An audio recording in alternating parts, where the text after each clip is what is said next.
call to order. We will all be standing at this time for the Pledge of Allegiance. Remain standing for a moment of silence. I pledge allegiance to the flag of the United States of America and to the republic for which it stands, one nation, under God, indivisible, with liberty and justice for all.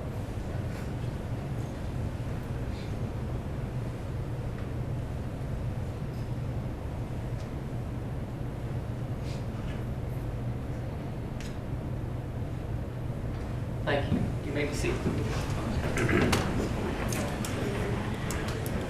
The first item on the agenda tonight is the approval of the minutes of the previous meeting. Mr. Chairman, I'd like to make a motion that we rescind item 21 of the last meeting, What is item 21? the salary schedules. Okay, because I don't have anything in front of me. Okay, I know what it was. Motion's been made.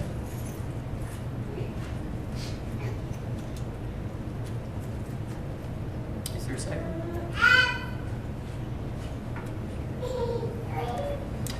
Motion dies for lack of second.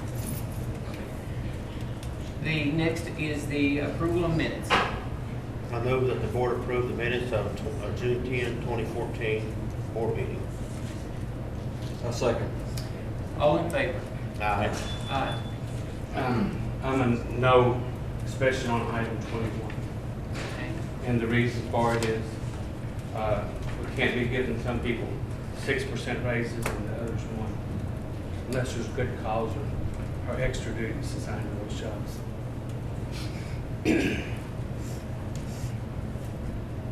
Item 4 is the executive session.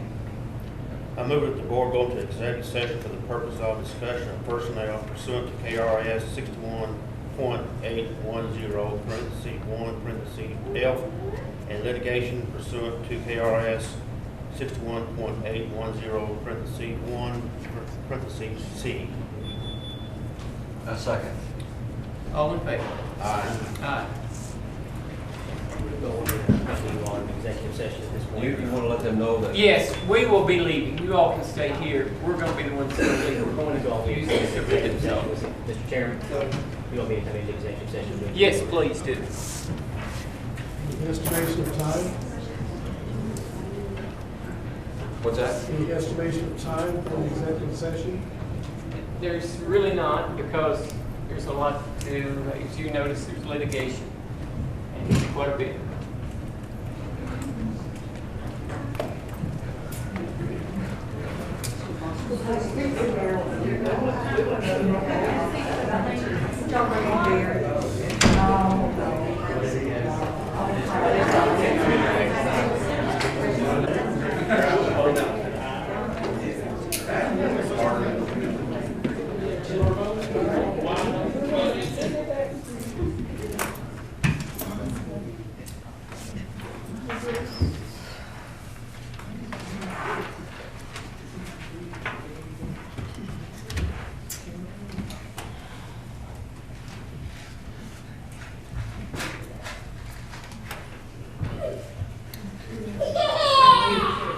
We were all present accounted for. Is there a motion for us to go back into open session? So move. I second the motion. All in favor? Aye. Aye. Motion carried. Is there an amendment to the contract of the superintendent?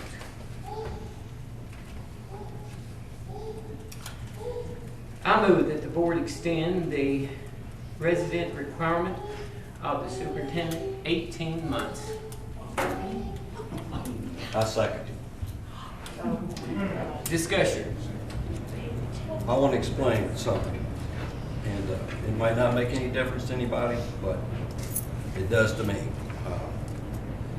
I was not involved with the contract. I wasn't involved in the prior contracts. I'm not so sure I agree that there's a residence clause in there. I know there is. I know a lot of counties in Kentucky have that. I'm past management. I worked in Detroit. I lived in Ann Arbor, Michigan. If they would have said, well, you're going to have to live in Detroit, I guess I would have had to go somewhere else. When I was in Memphis, I lived in Mississippi. I know that this is a public job, so there's a big difference in when I was in management and she's in management. I do think that she will have to move here at some point, and I know her house has been for sale. And I know the discussion was on Mr. Smith. I wasn't involved with Mr. Smith. I don't even know Mr. Smith. My understanding that he was here about 18 months before, or maybe it's a little bit less, so don't hold me on the 18 months. It's something in that neighborhood that he was here, and then he left. I don't know exactly the circumstances of him leaving, but I'm voting from my conscience. I don't think that I think we ought to hold people accountable. I think that the performance is what we need to go by, is performance, not because somebody lives 15 or 20 minutes away from this building. And so that's why I voted the way I voted. I voted my conscience, and that's why. I just wanted to explain. You probably don't understand. You probably disagree with me, but that's okay. I voted my conscience. Any other board member? And I'm going to vote just the opposite. I'm going to vote no, because I was one that I did push when Mr. Smith was here that was part of your contract, so you should live up to your contract.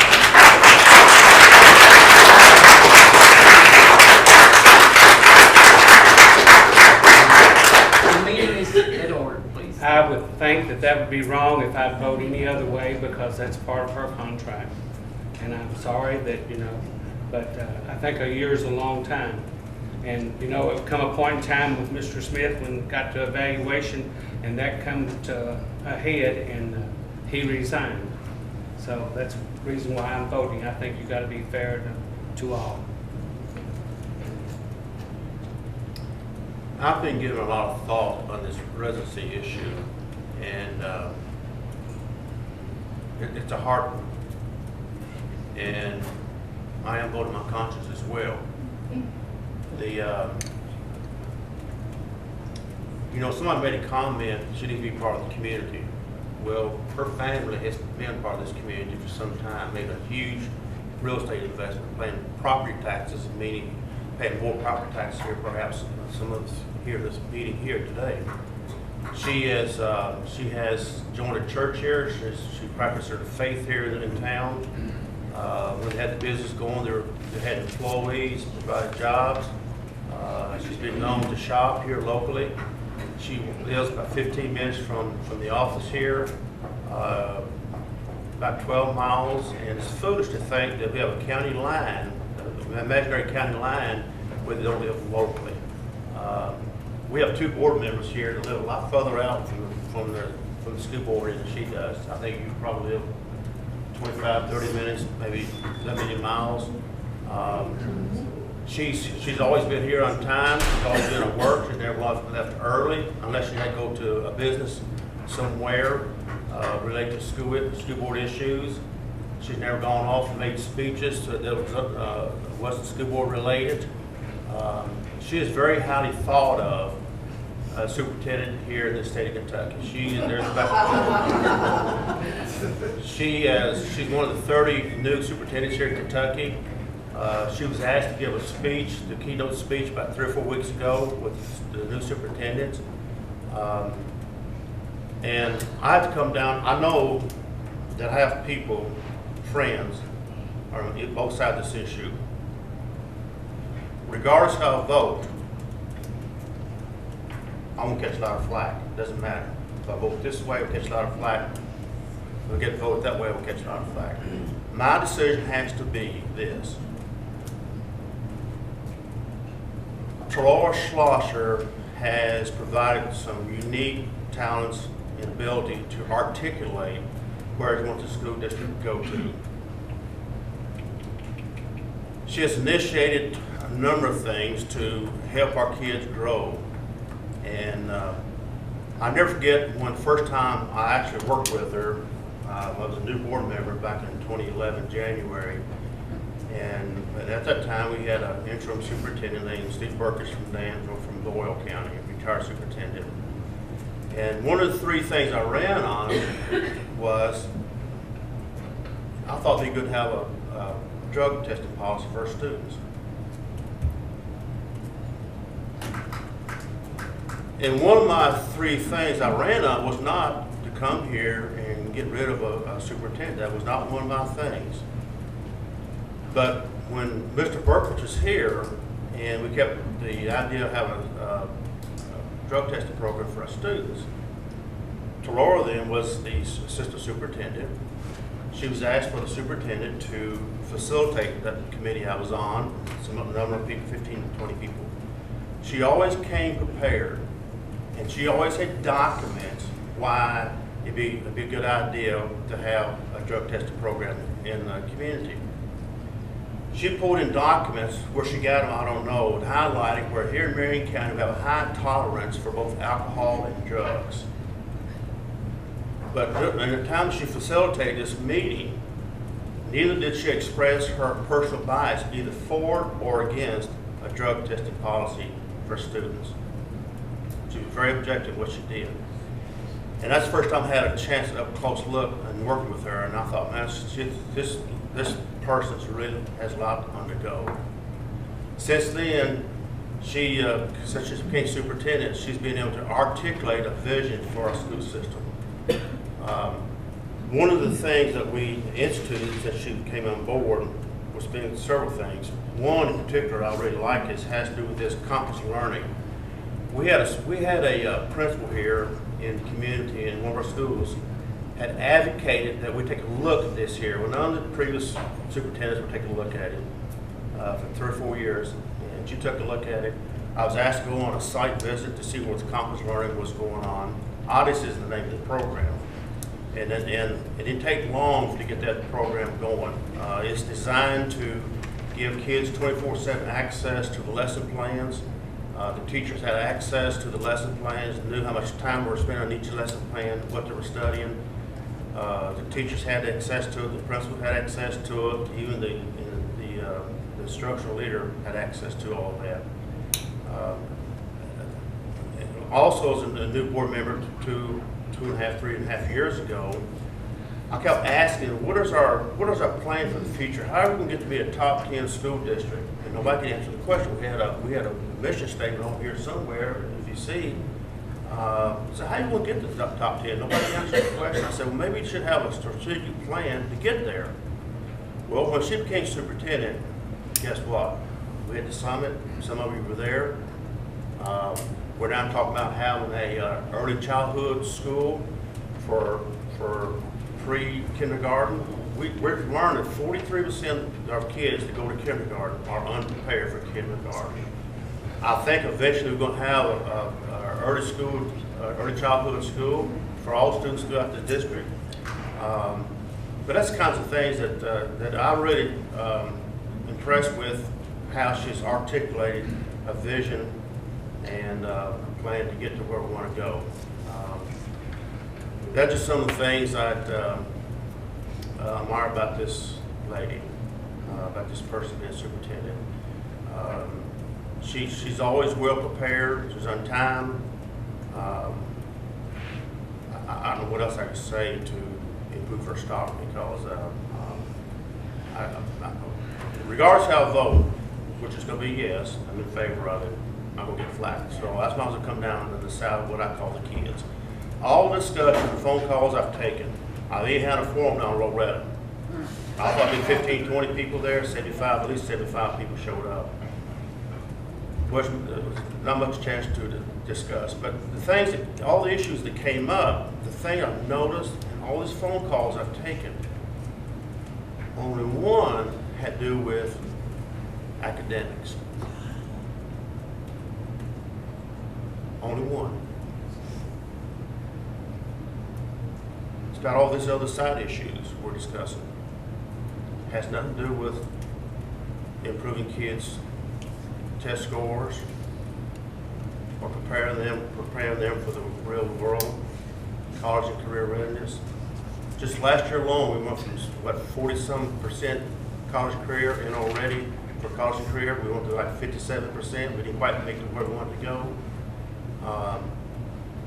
But in a year has gone by very quickly, and I just can't see how we can derail this opportunity that we have before us.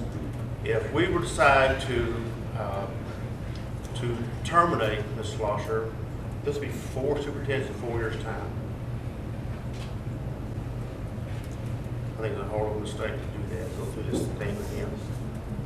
Okay, Mr. Chairman. Yes, I'll just make it simple. To me, 1 year is ridiculous to require a person to form residency in the county. We will not be recognizing anyone tonight. This is a special call meeting. 1 year is ridiculous. And Mr. Smith, he's been mentioned, was given 18 months. Quite frankly, residency hasn't been an issue with me. You can check the records if you want to. I never said a word about residency. It's never been an issue with me. But it's in the contract. That's the point. Other not than the this, residency this itself. meeting is in order, please. Yeah, it is. And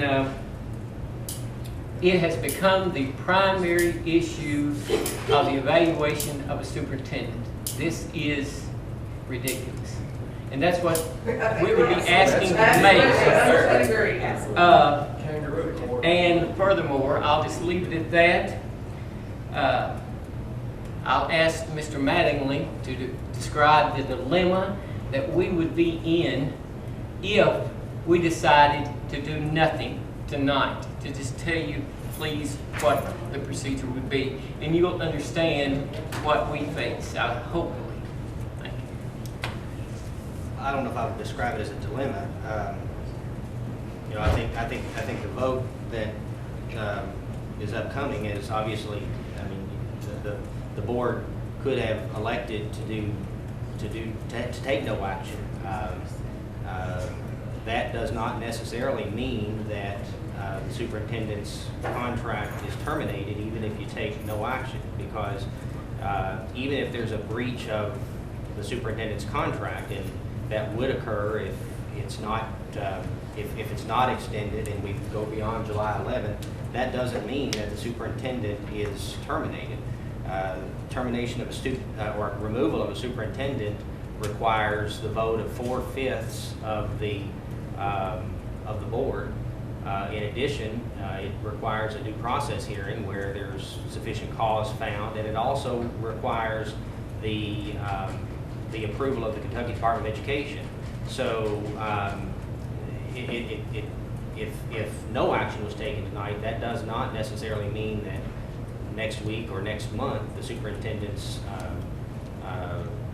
position is terminated or she's removed. It does create a situation where the board would have to address that situation one way or the other at some point, and has needed to address that residency requirement, I think, one way or the other for some period of time, not here less than a month before the end of the contract. So there would be a different process, certainly, if the residency requirement was not extended and Ms. Schlosser was in violation of that residency requirement, but that would take the vote of 4 members of the board to take any action adversely to Ms. Schlosser.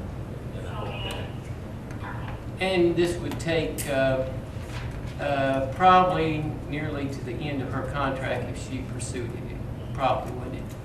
Well, she's got a 4-year contract, I think. Yes. And you know, you would have, if you voted after July 11th to remove her and you were able to get 4 votes, then you would be required to have a due process hearing probably within 30 days. I'm not sure how long the Department of Education decision would occur after that.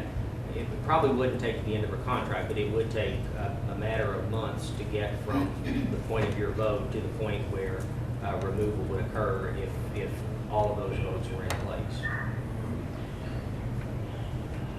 But yeah, but that's ultimately the decision, and I know, and I guess I want to say, because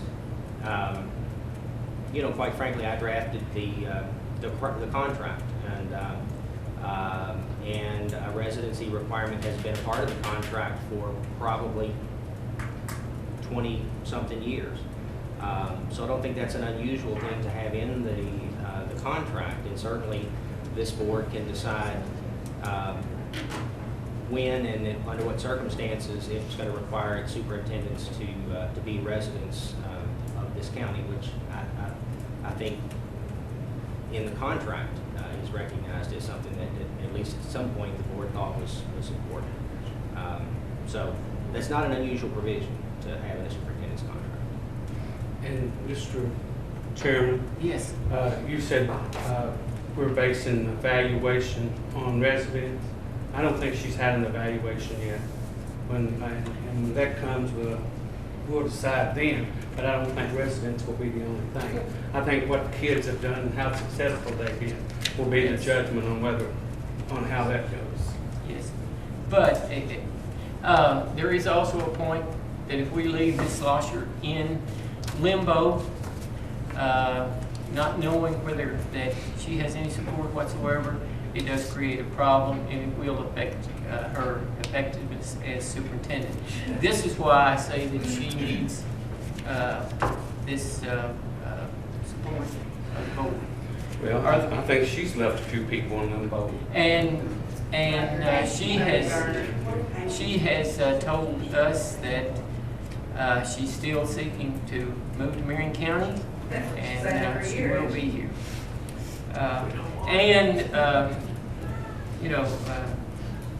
I think she'll be here before the 18 months is up. I'm sure she'll be here. Is this 18 additional months? Yes. So if residency wasn't an issue, then why did we even grant it? This meeting is called to order, please. Is there any other comments from the board? I'd like to Comments from the gallery? One more comment, Mr. Cecil, you have. As long as it ain't filibuster.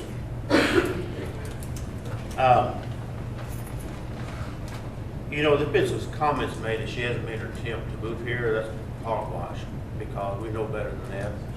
Can we address the Wilsons? Hang on for a minute. She had a contract on a house in Springfield. As soon as she got the job, she listed her house with the real estate agent in Springfield. And the guy has a 3-county service area. And she took a contract on her house, and she put a contract on the house here. But the contract on the house in Springfield fell through. That individual lost her deposit. The contract over here, she left a deposit on it because she didn't have a way to make it happen.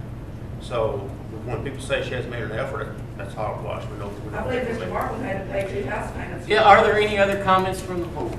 Because he had Any other discussion from the board, please? I'll call for the question. Is there a second to the question? I second. All in favor? Aye. Aye. On the issue of the amendment, on the amendment to the contract, I'll call a roll. Mr. Butch Cecil, how do you vote? I vote that we extend the contract. The That reason is why a- I vote is what That's I a yes said. vote. It's a yes vote. Mr. Miles? No. Mr. Mike Cecil? Yes. And I vote yes. Motion passed. Can we ask a question? Can I ask a question? I have one I'd like to ask. There's not any I public move the comment. meeting be adjourned. Yes, the chairperson can act. I second. You can address. All in favor? You, Aye. all this bunch of men I've This never seen in meeting my